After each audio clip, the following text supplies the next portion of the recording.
ঢাকার বাইরে নির্জন এক স্থানে চলছে আলোচিত সিনেমা মালিকের গোপন শুটিং। ইউনিটের সদস্যরা যতই বিষয়টি আড়ালে রাখতে চান না কেন, শেষ পর্যন্ত তা আর সম্ভব হয়নি। সম্প্রতি সামাজিক মাধ্যমে ভেসে এসেছে সিনেমাটির কয়েকটি শুটিং দৃশ্য। এর মধ্যেই সামনে এসেছে আরও এক খবর, শুটিং সেটে আহত হয়েছেন নায়ক আরিফিন শুভ।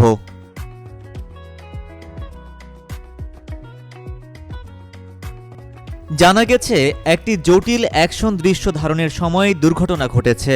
দৃশ্য অনুযায়ী শুভর শরীরের নিচের অংশে নিয়ন্ত্রিত আগুন জ্বলার কথা ছিল, সব প্রস্তুতিও ছিল, কিন্তু ক্যামেরা অন হতেই পরিস্থিতি বদলে যায়। আগুন দ্রুত ছড়িয়ে নায়কের পায়ে লেগে যায় এবং মুহূর্তেই দাহ্যশিখা বেড়ে ওঠে।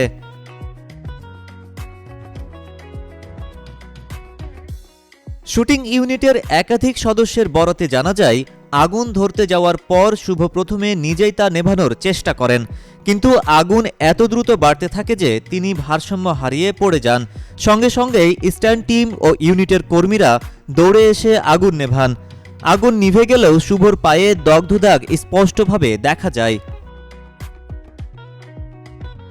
ঘটনার পর সিনেমাটির পরিচালক সাইফ চন্দন চেয়েছিলেন শুটিং স্থগিত করতে, কিন্তু শুভ নাকি এতে রাজি হননি।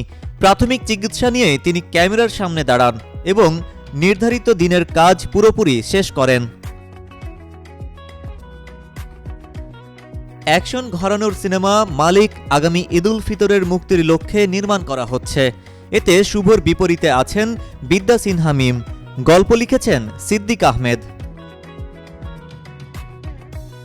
Desk report, citizen journal 24।